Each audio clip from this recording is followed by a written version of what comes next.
Yo, karibuni sana kwenye channel yetu pendwa ya Mwana Malumbo Entertainment. Bwana, leo niko mitaa ya Kilungule, wilaya ya Temeke hapa. Nimekutana na mwamba hapa tu kwenye segment ya kipindi cha maisha ya ughaibuni.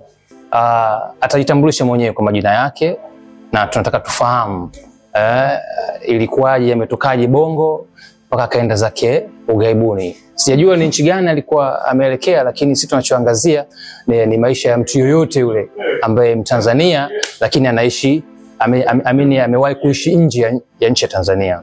Bwana, karibu sana. Kwa majina yako watu wapate kufahamu kidogo. Asante sana ndugu mtangazaji. Kwa majina mimi naitwa Kabe Fusidini Mkaugala. Ni mzaliwa kabisa wa taifa pendwa nchi za rendo ya Kitanzania. Sawa. Nilizaliwa Amana hospitali Ilala. Ilala. Okay, sawa. Unaweza kutuambia ilikuwaje, ulitokaje Bongo mpaka ukafika ukaenda kuishi ughaibuni? Unaweza kutuelezea? Yes. Ni nchi ambayo nimewahi kuishi bali na Tanzania ni South Africa. Na hii ilikuwa ni ndoto yangu kubwa sana. Nakumbuka toka nikiwa mashuleni huko na chola mamepo hayo ramani ya South Africa ilikuwa kichwani, yani Lesotho, Namibia, huko South zote. Okay. Kwa hiyo kwa bahati nzuri mimi nilibahatikaga kukaa maskani na baadhi ya wadau ambao wamekaa huko maghaibuni Mtongani hapo. Mabraza walikuwa wakienda wakirudi nini wanatupa picha za huko maisha yakoje, mambo yakoje nini. Kwa hiyo kitu ambacho mimi kilinisukuma sana kutoka zangu East Africa kuingia Unyamwezini Kaburu ni maisha ambayo nilikuwa naishi mimi na familia yangu. Okay. Sometimes unaamka asubuhi haujui mtakula nini. Yani ile chuma ubao ngingi yani. Unajua bwana. Na sio mtakula nini kwa sababu hamna pesa hiyo ya kuwafanya nyinyi mtanunua kitu gani ili mule. Lakini nyakati nyingine pia ulikuwa hujui utalala saa ngapi kwa sababu hata hiyo kulala yenyewe mlikuwa mnapokezana yani. Ya babu, ilifika hatua mna share room na masisteri mwanangu. Masisteri wenyewe kibongo mwanangu, unajua. Full dela, full mtandio, full makanga mamoja nini. Changamoto noma sana. Kwa hiyo hivyo vitu navyo ndo vilinipa hasira na speed sana, nikasema ngoja nikajaribu upande mwingine. Okay, na changamoto labda namna mnapotoka hapa njiani kwenda huko, nauli mlipata wapi? Kwa sababu nimefanya vipindi na watu tofauti. Ukiwa fanyia vipindi kama hivi, challenge kubwa inakuja kwenye masuala ya nauli. Umeona, wapo ambao nishafanya nao kazi wananiambia kwamba sisi tuliba kwa mzee, unajua wengine bwana sisi tuliomba hivyo yani. Kwa hiyo vitu ni tofauti tofauti. Sijui kwa upande wako wewe imekaje? Aisee, kwa rahisi yani kutoka Bongo kwenda Kaburu. Japo maneno yalikuwa akisemwa very easy kwa sababu sisi tulisafiri miaka katikati hapa. Mimi nakumbuka 2010, 2012 ndio nilitokaga hapa bro. Nilikuwa na mwanangu mmoja anaitwa Sere. Huyu mtoto wa makaburi ya Site, Samu ya Makangalawe hapo. Kwa huyu superstar au anamwita nani, Bwana Mbishongasa akajenga. Kwa hiyo mimi na mwanangu tulikuwa na hayo matamanio. Tukawa tunaamini kabisa panapo majaliwa yake Mungu inshallah siku moja tunaweza tukafika. Okay. Kwa hiyo tulipambana nini, tukaingia uhamiaji, tukahangaika mambo ya passport nini, tukafanikiwa. Shida sasa ikaanza kwenye masuala ya nauli ya kusafiria. Okay. Kwa sababu South mzee sio Mtwara. South sio Tanga. Lazima ujipange. Kwa hiyo tulibangaiza lakini nakumbuka one day niko na mwanangu Sere tukapiga ma story kwa tunachati na brother yetu mmoja hivi anaitwa Daudenso. Yeye alishatangulia, alikuwa yuko maisha yale kule South Africa, alikuwa anaishi Johannesburg. Maisha yalikuwa kidogo alhamdulillah kwa sababu tulikuwa tunamuona hata yeye alikuwa sio mtu wa kufunga mtaani, ila misaada nini boy pale. Maisha yanabadilika hizi sikukuu hizo holiday mambo yanakuwa maana. Kwa hiyo tukachat naye tukamwambia lengo letu sisi tunataka tufike huko. Akatuambia nyinyi mmejipangaje? Tukamwambia brother sisi hatuna kitu chochote lakini tuna hiyo ndoto, tuna hiyo maisha ya kutaka basi kuja kupambana. Sasa basi nipambaneni, mtapofikia mtaniambia. Sawa sawa. Niwapeni siku ngapi? Watazamana na mwanangu, nikamwambia mwambie wiki 2. Wiki 2 mwanangu kabe inakuaje? Nikamwambia mwambie wiki 2, sisi tuna haraka, muda ushakuwa mdogo kwetu. Kwa hiyo tukamwambia after 2 weeks sisi tutakucheki. Akaniambia sawa, nyinyi jipangeni afu mtanicheki. Kwa hiyo baada ya pale kaanza mikakati sasa au mipango kazi ya mimi na mwanangu.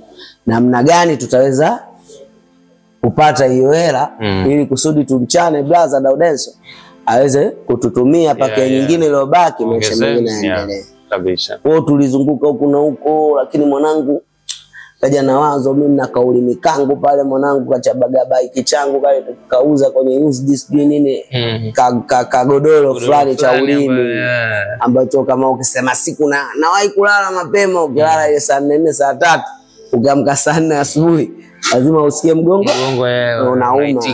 Ndio maana siri ya wauni wengi nakupa wanapenda kuchelewa kulala, sio namna gani, na vingine sehemu za kulala zenyewe au kweli.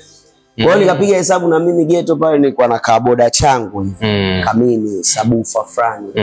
Nikaona hichi tukiuza alhamdulillah kinaweza kikabariki. Nikamwambia mwanangu tukiuza kaboda changu kule tukipata kama 30-40. Akacheka sana Sele na kumjika. Akacheka sana mwanangu Mungula. Akaniambia acha mwanangu.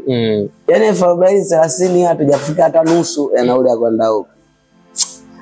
Basi tukaanza tukapambana, tunafungua option, leo tumepita huku, tumepita huku. Nakumbuka mimi na mwanangu mmoja kidogo kwao maisha alhamdulillah. Akawa amenifuata, ameniambia da mwanangu mimi nataka ukanidhamini, nataka nikachukue chuma mpya pikipiki. Hii pikipiki ya familia ishakuwa changamoto kwa sababu kila mtu anatolea macho, utafikiri wao ndo wanaoendesha, hajui mimi changamoto gani nakutana nazo. Nikamwambia mwanangu mimi kukudhamini sio issue. Ila na mimi na jambo langu, kwa hiyo nikamshirikisha jambo letu. Sisi tuna shida na 200,000 mimi na mwanangu Sele, tunataka tuingie South Africa. Akaniangalia akacheka sana. Unajua shida ndugu mtangazaji, wa Tanzania wengi ukiwashirikisha mambo yako binafsi uwaga wanaangalia kwanza mtazamo wa kufeli. Yani negative, yani wanakukatisha tamaa. Yani anaona kama wewe hauna kitu cha kufanya, unataka upoteze muda. Kwa hiyo iliishia hivyo kwenye marumbano, mimi sikuweza kumdhamini nini na vitu kama hivyo. Lakini kuna siku nakumbuka mchizi alinifuata akaniambia mwanangu uko serious wewe na Sele kwa nataka muondoka. Mimi mwanangu kilo safi, all bless hii hapa. Alinipa 200,000 uwezi amini. Niliruka nikafurahi kichizi nikasema da mwanangu ajui, yani nikaona kama gorilla fulani unajua kwa sisi mayumani tu akukubelieve wasafiri, nikaona da mwanangu wewe umeletwa na gadi, wewe sio binadamu wa kawaida. Naona bwana. Kwa hiyo nikapokea kile kiasi, nikaenda kwa mwanangu Sele, tukamchikecha brother Daudenso kweli akatutilia mzigo. Yani inaonekana kama yule hela yake ilikuwepo yani. Ilikuwa mida ya jioni jamaa akatutilia mzigo. Na tukuchelewa. Jioni ile mwanangu tukafanya michakato. Mimi nakumbuka niliingia nyumbani kwetu majira ya usiku. Naenda kujiibia, yani ghetto kwangu, lakini naenda kujiibia naiba nguo zangu nilitia kwenye basket kwa sababu miaka ile uwezo ukamwaga. Nafikiri uwezo ukalisha chini mzazi wako kaanza kumwambia mimi naenda South na kuna maswali mengi, unajua kuna vitu vingi vitakuwa. Kwa hiyo maisha ni bahati na kujaribu. Nikaona mwanangu tuondoke tukajaribu. Kwa hiyo baada hapo nilikutana na mwanangu, tuliendaga Maji Matitu nafikiri Mbagala kwa ajili ya kulishwa tena chakula cha usafiriji. Unajua ukitaka kusafiri lazima ulishwe madini ya kutosha. Utapita boda, utapita hivi, utakutana na hichi na hichi. Hatukupitiaga Msumbiji kwa sababu Msumbiji tulikuwa tunasikia zile kolu zao, mambo ya kuchaisana nini, mambo ya kuleteana unamba bado yapo. Sisi tulipitiaga Zambia, tulipitaga Belt Bridge nakumbuka. Kwa hiyo tulifanikiwa, namshukuru Mwenyezi Mungu alhamdulillah. Tukaenda tukakamata takwa yetu ile, tukaingia zetu, tukachange basi nini. Mwisho wa siku alhamdulillah tukafika Kabulu, lakini changamoto zilikuwa ni nyingi. Haikuwa rahisi. Yani ukimwambia mtu hivi kirahisi hawezi kuelewa. Na baada ya kufika Kabulu mliingia fresh kabisa na mambo yakaenda. Si tuliingia fresh na tukafika Kepu.